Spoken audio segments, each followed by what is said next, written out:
There are one or two little items that I would like to address. The first one is the situation with the servers with government. As everyone know, we have been attacked from a virus from outside, and in discussions this morning, that was one of the reasons I arrived only now with the head of the IT department. Things are getting slowly but surely back up and running. As we actually speak, the receivers should already be back online. The census office is also getting online this morning, and the tax office will also be online today. Hopefully, can't read your lips. Hopefully, in the course of today, the receiver, the census, and the tax office will all be up and running. And after that, they will then start going from one department to another to basically clean up computers or clean up the system and restart their systems. We have two major systems, however. That is at DIV, our central registration department, where all documents entering government have to be registered. That system needs to be reinstalled, and therefore the vendor that provided the software has to reinstall that software in collaboration with our IT department. Also, the system known as Decade, that is used at the finance department and at the finance department, that also needs to be reinstalled. So gradually, we are getting back on track. One of the things that, people in general is like, oh, government is not protected, and how can these things happen? When you have a system, any system, you are as strong as your weakest link, or you're as weak as your weakest link.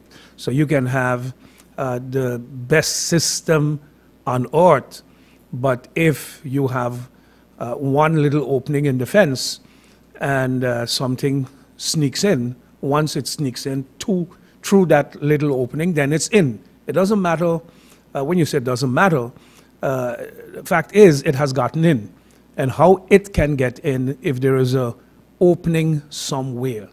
And where openings can be, you cannot have, of course, if you just want to communicate government to government, then we can keep that basically as secured as possible. But if you are getting emails from any and everywhere, you're getting emails from off island, you're getting emails from people who are on island who are not using the government system. They're using Gmail, Hotmail, Live, whatever it is they're using.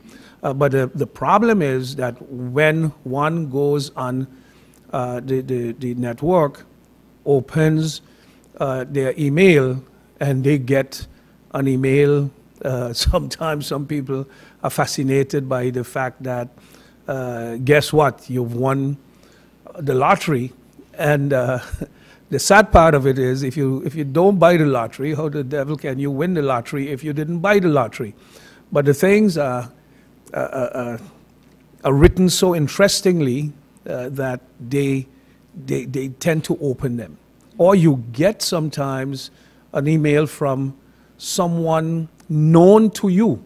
So you see a name, or they use a name that would be quite common, and you would get a name from, you'll get a name from Alfred Richardson, an email, and it's like, okay, I don't necessarily know a particular Alfred Richardson, but if it starts with their prime minister, the prime minister believes that Alfred Richardson is a citizen who has written to the prime minister, and if the prime minister opens that email and it turns out to be a virus, then they're in.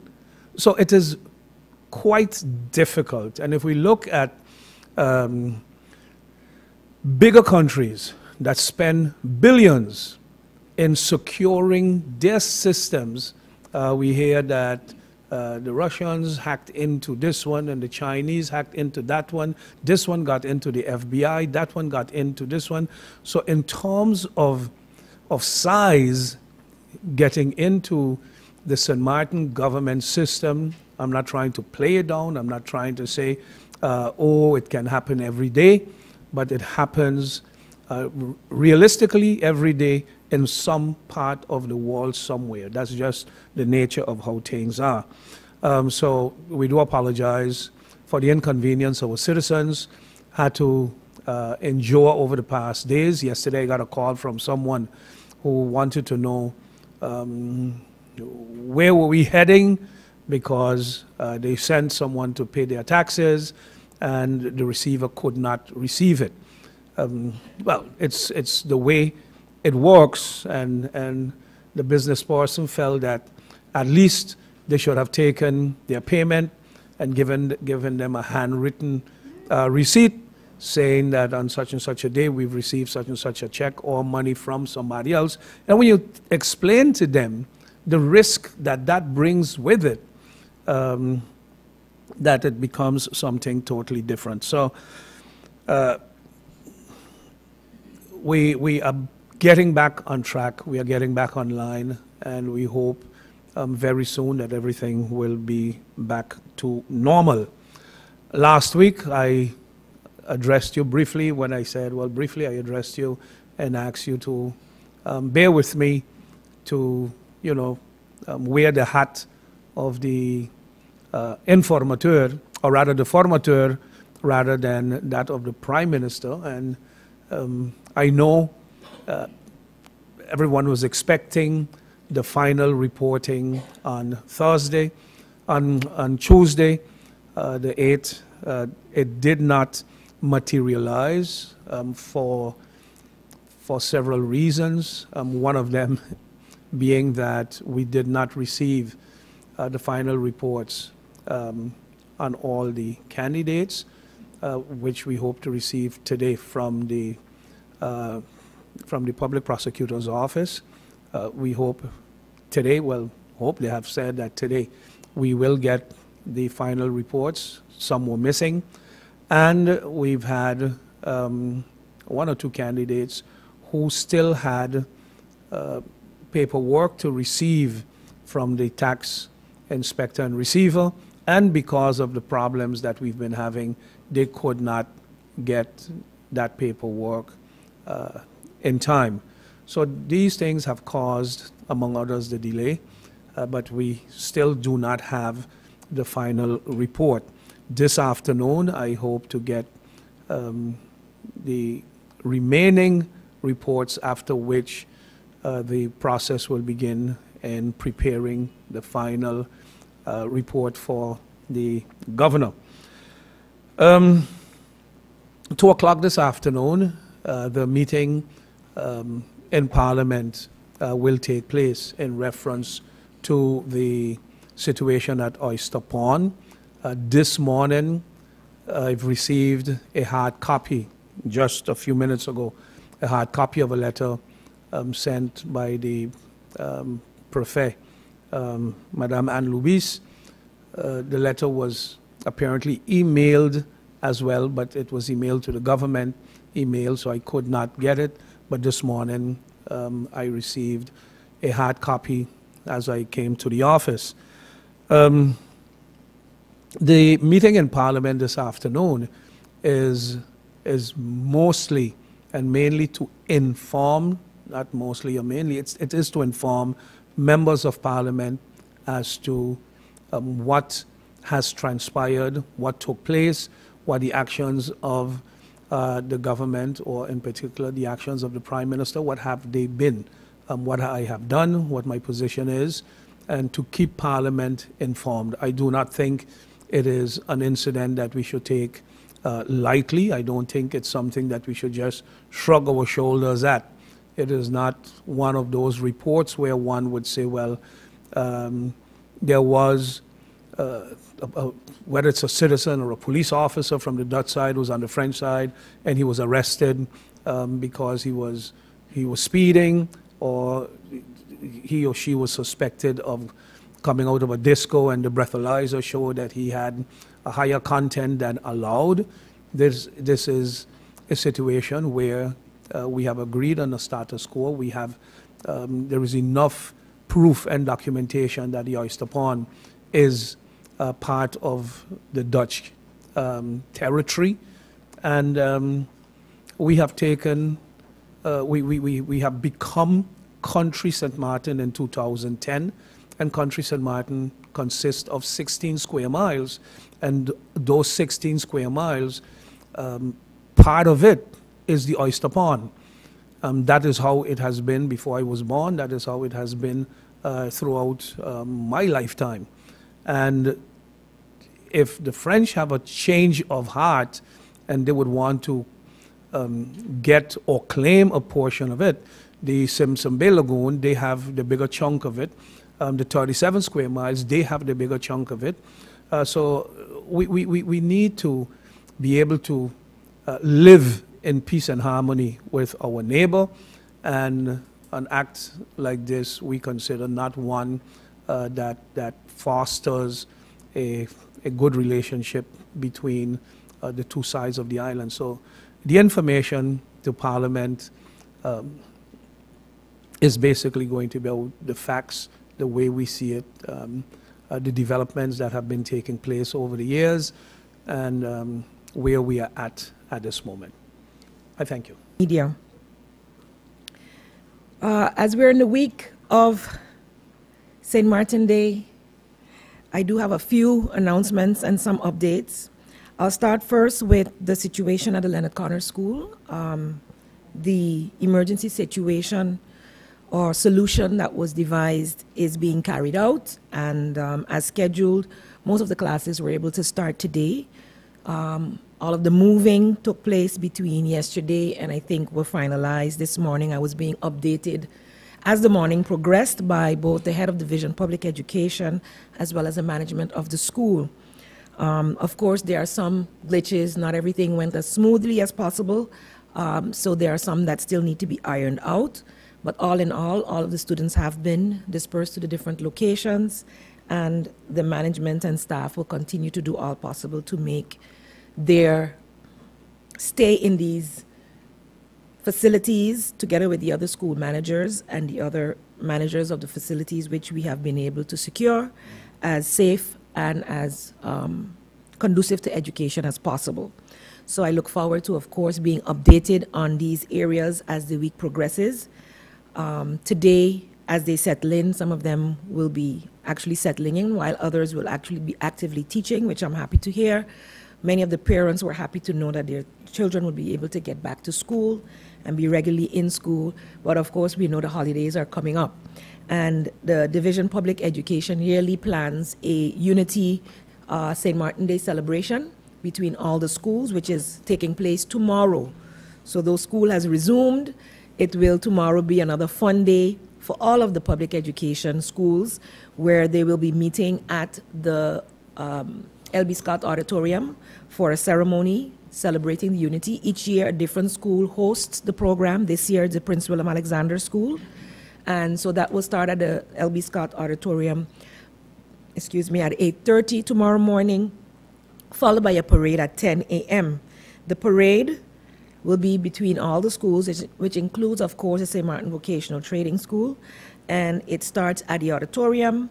It goes out to the Pondville, then turns at GEBE's offices onto the Front Street, and then turns back down from the courthouse to come down to the Festival Village. So it's not very long of a parade. We have some small children, of course, involved in this, and it usually goes the longer route, all the way up Front Street, etc. So it has been shortened somewhat, but of course there will be some inconvenience to the traffic. So I'm announcing that tomorrow between 10 and about 11:30, it might be a bit difficult to get into Phillipsburg, as the parade of the public schools of St. Martin for St. Martin Day will be taking place. Pre-St. Martin Day celebrations, which happen on a yearly basis, annually. So I look forward to those celebrations, and I'm sure the children, as well as those who look out to see the parade, will be looking out for that as well. Also, schools around the island usually take that day before St. Martin Day to celebrate within their schools as well. And so there are several other celebrations going on within the school, which I will also try to pass by one or two of them, which I've received invitations for. Next week, also during that week, is National Education Week, and many of the schools were challenged to put together presentations, which I will then be visiting as many schools, I believe all the schools on St. Martin during the week of the 14th to the 18th, yes, of November, to see their presentations as well as to make a presentation to their teachers as well. November 11th itself, St. Martin's Day. I think many are feeling a little at a loss this year. Every other year, it's either the North or the Dutch or the French side, North or the Southern side that celebrates it. This year, it will be celebrated, or they are the organizers of the official celebrations, which will take place mostly in the French Quarter area. So the general public, knowing that this is a public holiday, it's on both sides of the island, I'm looking forward to seeing both sides of the island celebrating together with our partners on the north, as it's a cultural celebration more so than anything else. Despite any strife and stress that might be going on at the governmental levels, this is a celebration of the people. Culturally, the people of St. Martin have always celebrated our shared history, our shared culture and bloodlines across the border. And so as we celebrate with songs, dances, poetry, as we celebrate that we have the same trees, the same flowers, that are national flowers. We do have two flags and two constitutions, but we are one people, and that's where it's very, very important that we celebrate St. Martin Day come Friday. The resilience of our people must persevere and be celebrated. This celebration, as I said before, will be centered in the French Quarter area with a service at the French Quarter Methodist Church and ceremonies at the stadium. So I look forward to seeing the people out there. There are several other activities happening in and around St. Martin's Day for the celebrations. Look out for all of those. Several barbecues are being held on that day, and in the weekend there are sports activities. There's the relay race that will continue to take place. So the people of St. Martin are encouraged to go out there and celebrate St. Martin Day, eat our local foods, dance our dances, play the traditional games as well as all the other sporting activities, but go out and have a wonderful time of unity together with our sisters and brothers from the north. So I wish all a blessed and happy St. Martin Day when it comes around, and may the unity we feel as a people transcend towards the legislative bodies that govern the both sides. Also, as a reminder, on November 13th, the St. Martin Brown Pelican Sports Awards will be held at the Port of Plaisance from 4:30 to 7 p.m. We've said it before in previous press briefings, so I don't need to elaborate, but this year we will be celebrating our legends in football, as well as highlighting all our athletes and associations who have contributed tirelessly to make sports possible on St. Martin and who have excelled in their various sports. So I do look forward to those celebrations. It will be a very, very busy weekend for St. Martin, and I look forward also to next week when we will be celebrating National Education Week also here on St. Martin. And with that, Cedric, I will be open for questions. Might have Bibi Shaw, SMN News Online, you have the floor. Thank you, Cedric. Good morning. Good morning, Prime Minister, Minister Jacob. Prime Minister, I will start from your second question up regarding the letter from the Prefet Loublé. Can you give us a little bit of hint as to her response with your request, the letter that you sent to her? Unfortunately not. Regarding the situation with IT, the servers, the virus, a lot of the departments have contacted me, and their beef is that it's not that we have a virus alone, but it has been for years, and they are not even able, an individual, a civil servant working in front of a computer, are not able to even update their computer, their Microsoft, nothing. Everything has to happen from central. This does not happen in a timely manner. For example, now since they have the virus, the attack, certain departments, a few workers from IT went to them, said, listen, we are here running a scan to find the virus. We are coming back. They start from morning, never return until the next day. How do you plan to, if there's any way of beefing up and getting IT to get up to par? I mean, IT is to that level now. On how are we going to ensure that, of course, you can't prevent it 100%, but how can we get it better? The IT department have IT qualified and, for my standards, experts working there. I'm at all not qualified personally to render an expert opinion on what is taking place. If it's interesting that, you know, if someone works for government and has a problem, that they go to a reporter to report their problem and do not report their problem, let's say, in this case, to, if you can't get to the Prime Minister, the Prime Minister has staff to communicate with, hey, we have an issue, we have a problem. I do not think that problems within government has to be resolved through the media. You complain internally, you complain where you have to. In speaking with the IT department, I'm told that one of the problems that we have is that civil servants use their computers on the job to go on sites to shop, to go on sites to download all kind of information. Mm-hmm. And even if you're not physically shopping, it's like whether you're on your lunch break and you sit there and you go on your favorite site to see what's the latest, what's Black Friday sale coming up and all kind of things. These are ways sometimes that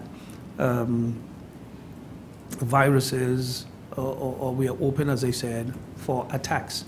The fact that if, I don't believe that it would be right for each individual employee to, on his own, decide he is going to or she is going to download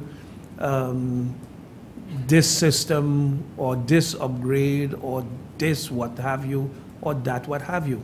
The computers are there as a part of your tool to do your job, and there's a certain level of security that comes and goes with it. So I do not know what it is they complain to you about, but I would say when civil servants have a complaint, if you feel you're not getting through to the IT department, maybe because of what they have told you or what your response is, then there is a general secretary within your ministry, there is the Prime Minister who is over the IT falls within his ministry to communicate that at least with his office. That's the way I think the line of communication should be.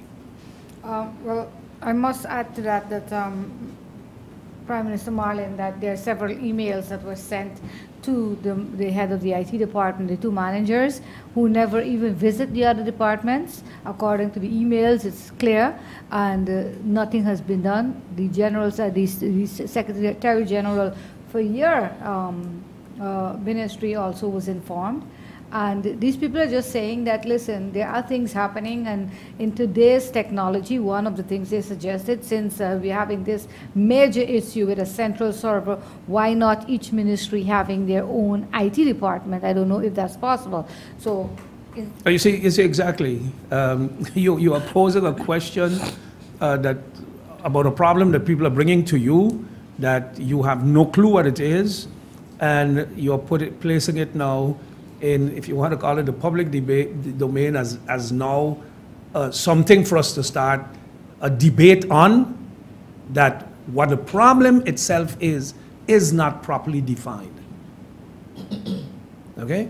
And that is one of the problems that we have. We put things out in the public, we start a public debate about something, but we don't know what it is we are talking about. We don't even know if what we are saying is true, but we speak about it as if it is fact. And the fact that someone is not happy with a policy, for instance, so then what? Because you're not happy with the policy, so what are we going to do? Go to the media to have the media put pressure on government so that that policy can change, or rather than having a dialogue with the people who you have to have it with.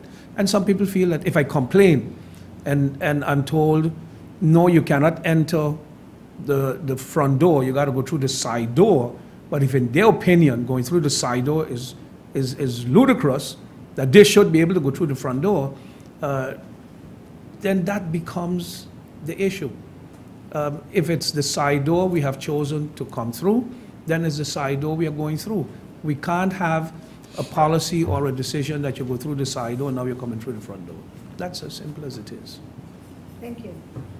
Thank you very much for your questions, Bibi. Judy Fitzpatrick, Daily Herald. Good morning. You have the floor. Good morning and thank you. Good morning, ministers. Prime Minister, I also want to ask a couple of questions on the same issue. Can you inform us to what extent information has been compromised as a result of this? Has any information been compromised at all as a result of? Not to my knowledge. Not to my knowledge. The system was attacked and was down, and to prevent any further infiltration into the system, it was shut down. We were not allowed to switch on our computers. We were not allowed to go on our computers in order to give the IT department the opportunity to clear the virus.